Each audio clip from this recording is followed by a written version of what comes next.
เขายังบ่ทางไม้บ่งนี่เขาเห็นเชียงไทยแซงไทยอยู่ผงไม้บ่งเลย นี่ก็ทางหมดแล้ว บ่นี่บ่ เพิ่นว่าอยู่นี่บ่ได้ย้อนว่าเนาะมันเห็นนั่นเห็นนี่เนาะ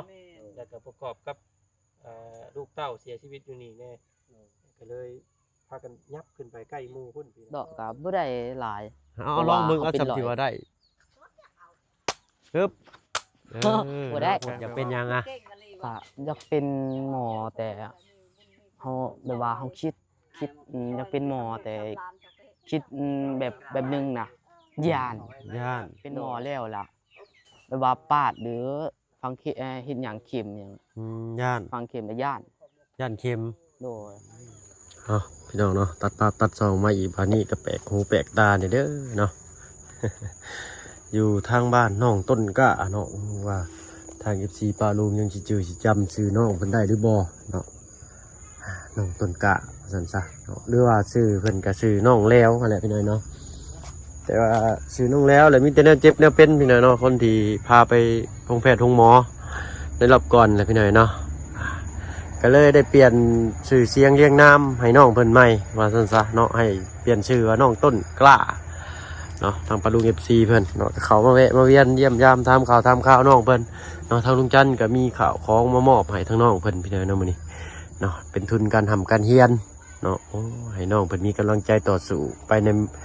มื้อหน้าเนาะเว้าเรื่องไปของโรงเรียนก็ถามน้องเพิ่นว่าอาศัยรถมอไซค์น้ำหมู่ซ้อนท้ายหมู่ไปว่าซั่นซะเนาะพุ่นเดินทางไปกับ8 ลัก 9 ลัก 10 ลักพุ่นแหละเนาะอยู่ทางบ้านเมืองจันทน์เนาะทางลงไปสิโปนเฮาพุ่นแหละพี่น้อยเนาะก่อนอื่นเด้อพี่น้องเด้อเนาะเปิดคลิปเปิดพาออกมากะอยู่กับต้นกล้วยต้นอ้อยเนาะ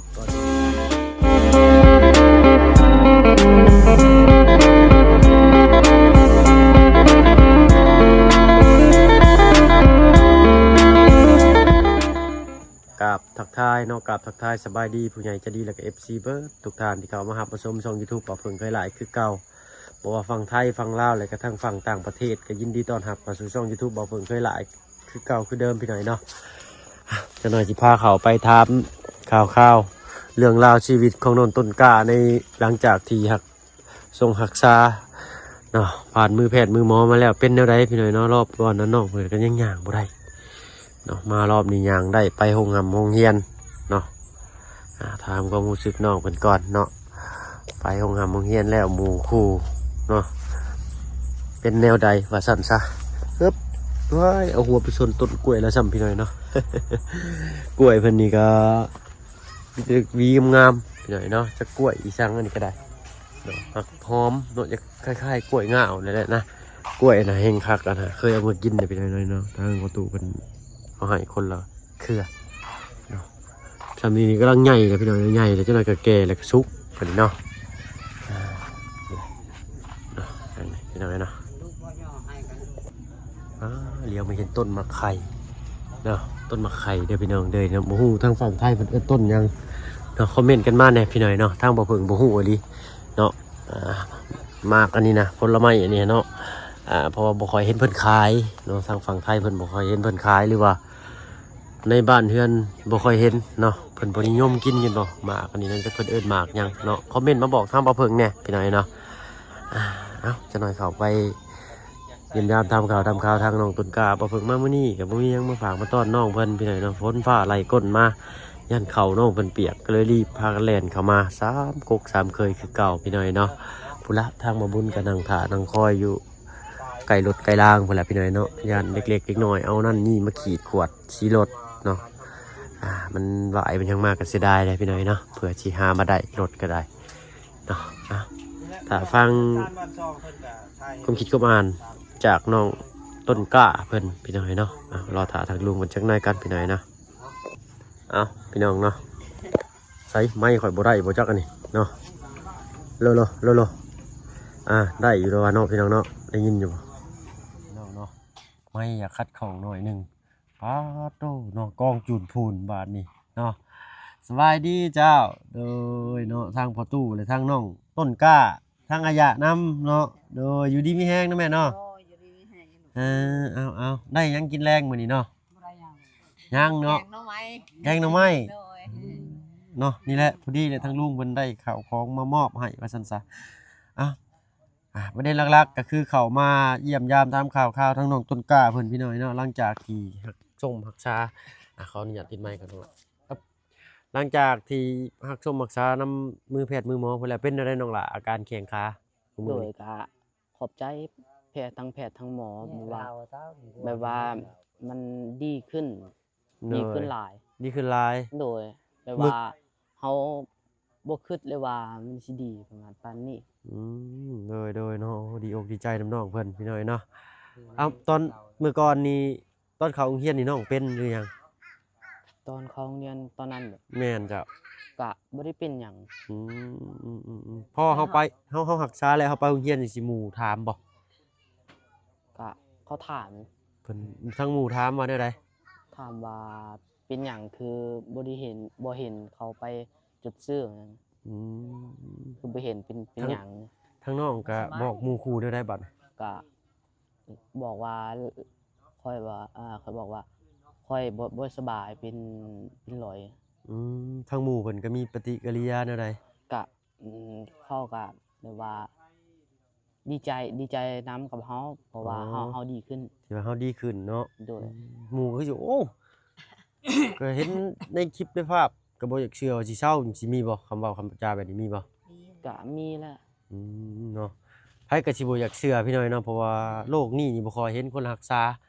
เนาะแล้วก็บ่มีไผพาไปรักษามีเคสน้องแล้วแรกๆเลยพี่น้อยเนาะ แม่น พาน้องแล้วไปรักษาจึงสิได้ฮู้ว่าโรงแพทย์โรงหมอแห่งนี้รักษาได้เนาะแล้วก็หลาย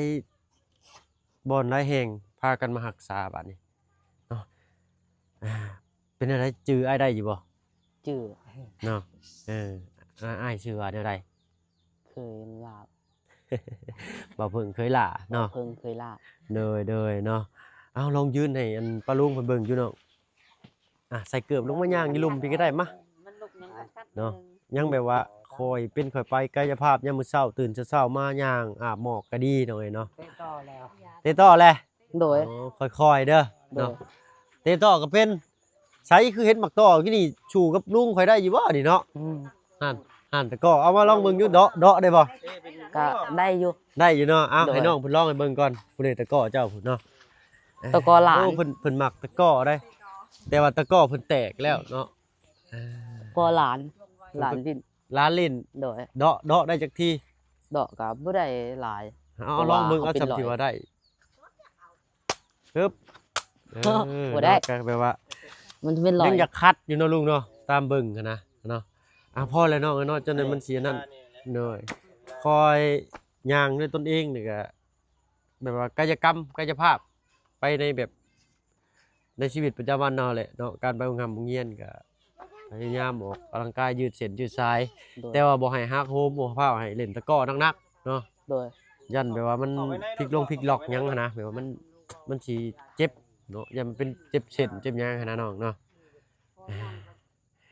ไปโรงเรียนรอบเมื่อกี้นี่หมู่ครูเห็นในช่อง YouTube อยู่บ่ ก็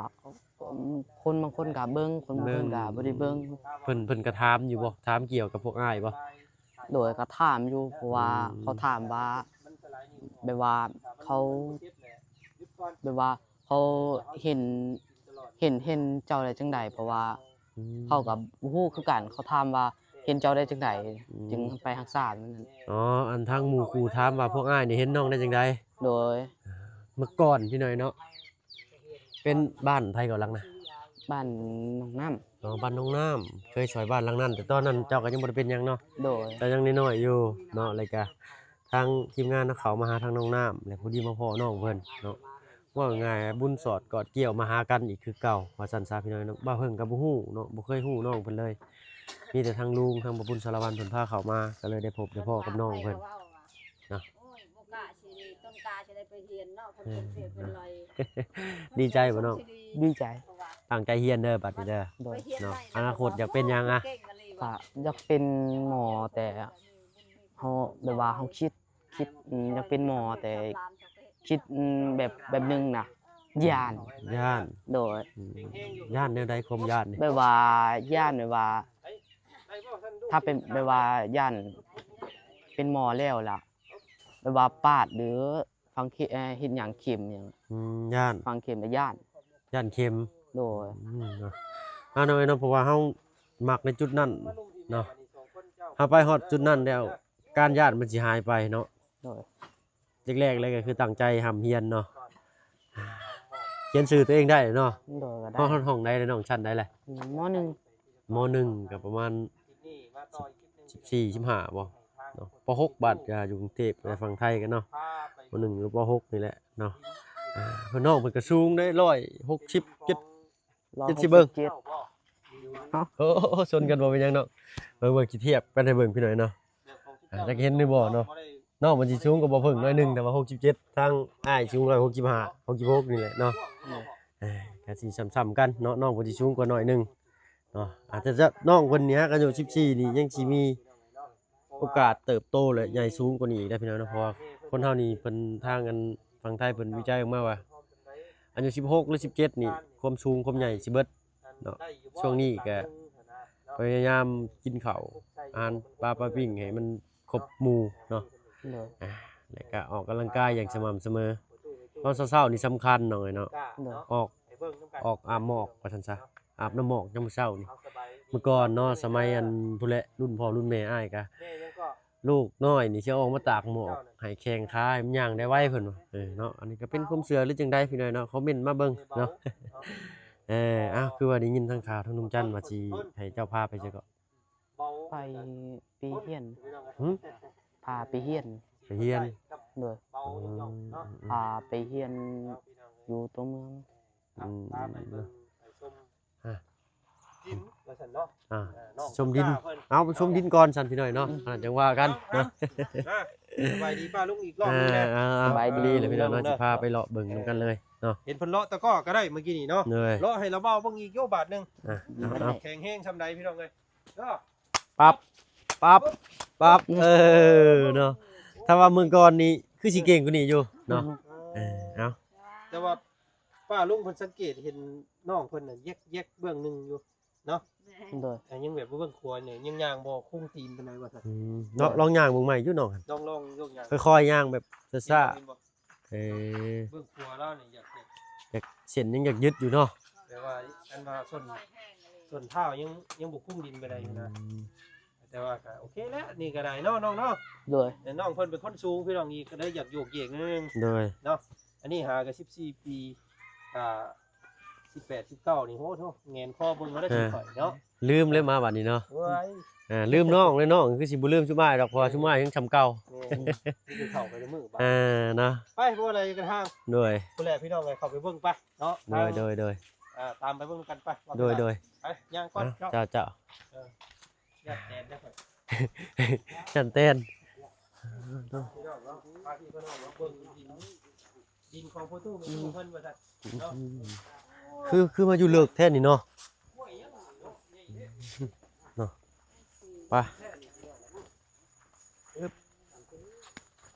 บ่มีอันเคโมเคมีบ่แถวหิมต่อหิมทางนี่ บ่ เห็นยังบ่มีห้องน้ำเนาะก็สิมีแน่พี่น้อยเนาะก็หลีกเอ้า ไหนอันนี้บ่ นี่เรา สำอ้อมหัวนี่มันอันแม่ เฉพาะหัวนี่แหละ เป็นสวน ยังบ่เคยเห็นจักเทื่อ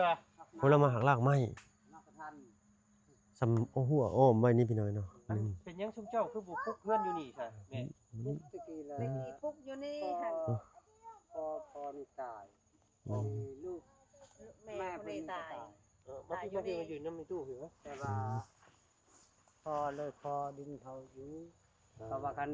พ่อนี่กับแม่จะตายแล้วมันเขานี่เขาบ่ให้อยู่จะไปทางใดไป อยู่มาอยู่นี่บัดนี้เนาะ บัดนี้แหละจะอยู่ที่นี้บ่มีวันอยู่ด้วยกันเพราะว่าช่องคนแม่จะกับพ่อนี่ตาย เลยต้นกล้าว่าโอ้ย เขาไอ้น้ำก็คือกัน ไก่นี่แต่หมูว่ะ มีแต่ มันอยู่ดินตอนนั้น นี่แหละดิน แล้วบ่มีเงินเขา ประชาคนนั้น อันดินที่ชุมเจ้าไปปลุกเพื่อนอยู่ในตอนนี้น่ะเป็นดินของไผน่ะ ดินของ ดินพอน้อง พ่อน้อง แบบพี่น้องเจ้าบ่ฮู้จักเพิ่นบ่ เพราะคนไทยบ้าน คนไทยบ้านนี่ เพิ่นก็ใจดีเนาะ โดย ให้ชุมเจ้าอยู่มาเป็น10ปีเลยพี่น้อง โด เอ้ย ย ครับ สาเหตุที่ว่าเราบ่อยากอยู่นี่มันไกลหมู่เนาะ โดย กับมัน มัน ชุ ห ล ก บลงนี่ มั เด้ นหก มันหกมันชุลบนี่มันบ่ชูก แปลว่ามันเป็นดินต่ำ โดย แม่ มันบ่คือมันบ่อยู่พุ่นมันนูนเนาะ โดย เออ อ๋อเนาะอยู่จังซี่ก็ย่านแน่เลยฟืนไฟก็บ่มี ยังให้ อยู่ผู้เดียวซ้ำ เฮ็ดห้องน้ำอยู่บ่แพ้นี่ห้องน้ำโครงการมาให้ โอ้อันนี้เพิ่นมีแล้วพี่น้องเอ้ยเนาะใช้เพิ่นอยู่แม่ ขอย่างเนาะขอย่าง เพิ่นย่างเด้อโอ้โครงการเพิ่นเนาะเพิ่นแจกให้โอ้นี่เด้พี่น้องห้องน้ำครับมีแล้วท่อมัน พอห้องกินบ่นี่ล่ะ จักท่อพ่อนี่ เอ้ยตกไปลูก ช่ เอ้ อย ง สองท่อ ทอนึงอยู่แตกแล้ว ท่อหนึงแตกช้ำเนาะ มันจะตื่นบ่ได้ลึกบ่ บ่ได้ดอก สองท่อ โอ้ย ช่อง โค ท่อ ตร ท่อละ60 แตก เส้น ยาแล้วใช้ช่องท่อ อันนี้บ่แม่นน้องสะน้องเพิ่นบ่ บ่น้องชา ข เขา องเพิ่นได้หัว ค่าได้อัน มัน ค่า มัน แท้ๆเลย มีขนาดนี่ โดย แม่ไปนี่ ถ้า นะ พวกมะม่วง โอ้นึกว่าหอบอ้อม ฮอบนี่บ่แม่นเนาะอ๋อเบิดเบิ่งนี่เลยซั่นเนาะนี่ แต่ต้นมึงใหญ่นี้ พุ่นเนาะ แล้วก็ไปหาต้นต้องหันเนาะ ต้นมะทัน อ๋อฮอดต้นกระทันพุ่น โอ้กวางได้ถึง กว้าง สุดตะนางเลยเนาะ แล้วแม่พุ่นแล้วก็เกี่ยวไปพุ่นเนาะพุ่นกับทันพุ่น โดย แล้วก็เกี่ยวมานี้มาปงนี่แล้วก็กุ๊กอันล่างหมดกุ๊กนี่ บ่แม่น ปอก ฮอดทาตะนางนี่ ใช่ ตะนาง ใช่ เกี่ยวไปนี้ ใช่ค่ะ โอ้ยกวางอยู่กวางอยู่ อ้าวไหนเก็บเลย กับมือสองก็ บ่แม่น17 18ผู้บ่นี่เนาะความยาวนี่16 17เมตรพุ่นเด้นี่ เอามาเบิ่งที่ แต่อยากออกเป็นแบบว่าซบหมูเนาะ มาเบิ่งก่อน อยากออกเป็นสามเหลี่ยมซบหมูว่าซั่นซะ ข้าว เนาะ ตัวมะพร้าวพ่อ อ๋อต้นมะพร้าวพอปลูกกันนี่เนาะ มูลพ่อเลย เกี่ยวไปให้เกี่ยว โดย เกี่ยวไปมุงในตู้ยืนที่นี้ โดย เป็นกุ๊กมากระทันพุ่น โดย แล้วก็มุงสังกะสีที่เอาเกี่ยวมานี่เนาะตะนางนี้ก็โอ้ยกวางอยู่นะ อืม หอดอยู่10ปลายเมตร กินบักเดือยมากับพ่อต้นเดือยอีกเลย ให้ทำทันเป็น เนย พี่บอกว่าพี่มันอยากมืดเนาะมืดสลายตรงนี้นี่ต้นหมักเกลือแข็งแล้วเนาะนี่จะเครื่องปลูกฟองพังนี่ทำไม เห็นสวนเห็นพัก นี่แหละมื้อนี้ก็สาเหตุที่ทางพวกเฮามาเบิ่งที่เบิ่งทางพี่น้องเลยเนาะก็บ่แม่นว่าสิมาสร้างมาสาดอกเนาะมาเบิ่งเนาะพาป้าลุงเพิ่นนั่นแหละเพิ่นอยากเห็น เนย เนาะถ้าสมมุติว่าเพิ่นอันสมมุติซื่อๆเนาะถ้าสมมุติว่าเพิ่นอยากเฮ็ดเฮือนเพิ่นก็บ่อยากเฮ็ดที่ผู้อื่นเนาะเทื่อมันหล่นไปแล้วยันเพิ่นบ่ถึกบ่ต้องเนี่ยยันเพิ่นไล่หนีคือเก่าได้สิได้มั่งคือเก่านะแต่สมมุติว่าเฮ็ดก็เพิ่นอยากว่าเฮ็ดให้ดินของเจ้าเองหั้นนะที่ทางไงเนาะ โดยโดย อันนี้เป็นของเจ้าเองเนาะดินมูลดินมั่งเนาะก็ตกทอดไปก็แต่ละคนก็สิเป็นของบักบักคำน้อยนี่แหละเนาะ โดย น้องต้นกล้าเพิ่นนี้เพราะว่าเราบ่มีไผเด้พี่น้องมีแต่ผู้นี้แหละเนาะกับน้อง น้ำ น้องน้ำนี้น้องน้ำไม่ได้สักคำว่าเรามาคำว่าชุมเจ้าให้น้องต้นกล้าแล้วน้องน้ำเราก็อยากได้ได้สบัดนี้เนาะดิน ไก่ เนาะก็ต้องหารครึ่งนี่เนาะปันกัน มันก็ยากแล้วใหม่นี่ไม่เข้า เขาบ่ให้บักอี เพราะ ใหม่ ว่าบัก อย่างว่าต้นกาโอ้ยอยู่ว่าโอ้ยไปอยู่พุ่นแม่เอ้ย แต่กันมีเงินเลยพอจะพอดินบนพอตั้งเฮือนมางเฮือนพอตั้งก็มีเงินอยู่ช่วยเขา มีเงินสวน ระวังชื่อหลานจะเขาคายจากบ่ลูก โอ้ก็ตายนะนี่ คายกัน แม่คนนี้ก็ตายนะนี่ก็มันสิบ่กล้าอยู่นะ โดยโดย เป็นดินแบบคล้ายๆแบบว่ามีคนเสียหลายคนแล้วอยู่นี่เนาะพ่อก็เสียอยู่นี่แม่ก็เสียอยู่นี่ปู่ก็อยู่นี่นะเพิ่นก็เลยตะกี้น่ะเฮือนเจ้าอยู่นี่เนาะ โดยน้ำมองนี่โลดเหือนมองนี่โลด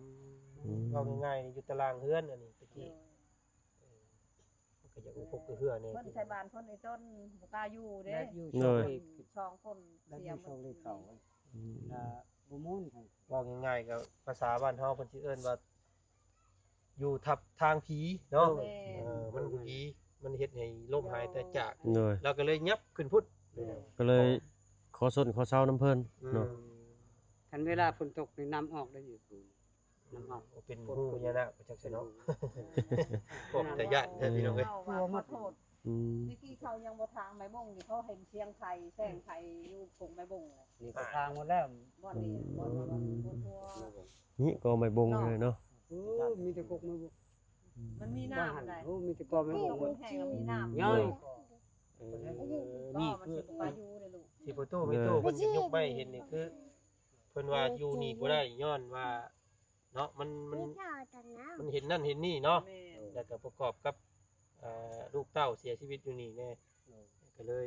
พากันยับขึ้นไปใกล้หมู่พุ่นพี่น้อง ต่อลูกเสียชีวิตกับพ่อเสียชีวิตกับพ่อยเป็นปี อืม ประตูก็เกือบตาย เกือบตายเพราะว่าเห็นไทยได้อยู่ทางงาน เป็นแสงเนาะ กำแพงเจ้าเนี่ย แซงไทยเป็น ต้องตาโดด มือ เจ้า วันสิ้นเลยเห็นโลดมือวันสิ้นเลยเห็นโลด แต่ว่าแม่เจ้า ไท นี่ ย อาชาชูยมชูยา คือต้องออกไปเว้าอยู่เพิ่นเป็นหยังไงอันนี้เนาะย่านเด้อเฮา ฉันพ่อก็ตายคือกัน เนาะ เอาไป ไปย่านได้พอพี่น้อง คนลูกเงือกไปซั่น คนลุกนะไป เอาย่างก่อนเจ้าเอาเนาะพบก่อนพี่น้อยเนาะก็เป็นความเชื่อของเพิ่นก็ว่าซั่นซะพี่น้อยเนาะเฮาก็บ่อาจสิลบหลู่เนาะก็เป็นตาอยู่ได้พี่น้องว่าแล้วก็ได้เนาะเนาะ กับเป็นมันเป็นสามเหลี่ยมเนาะ เป็นสามเหลี่ยมข้างหมูดินก็ได้ แล้วมันหกนะเป็นย่านอยู่พวก อื นั้น ม โอ้กลางคืนโอ้มือกิ้ง คือว่าอะไรเนาะดินบอนหันก็ไผก็เสียใจเพิ่นก็ย่าน ย่าน ซั่นซะ กันอยู่สุดท้ายย่านมัน พี่น้องไงเนาะก็อยังน้อยเขาก็ได้ผู้ได้เห็นเนาะว่ายินของเราแท้ๆก็มี อันไหน และว่าซั่นซะพาไปเบิ่งอันนี้เป็นดินของพ่อเนาะตั้งแต่รุ่นปู่พุ่นแหละเป็นดินมูลว่าซั่นซะเนาะก็สิคอดมาก็สิมีอยู่2คนบัดนี้เนาะที่จะได้เป็นเจ้าของอยู่หั่นหนึ่งมาก็สิเป็นของน้องแล้วน้องต้นกล้าแล้วก็น้องน้ำนี้2คนพุ่นแหละเท่า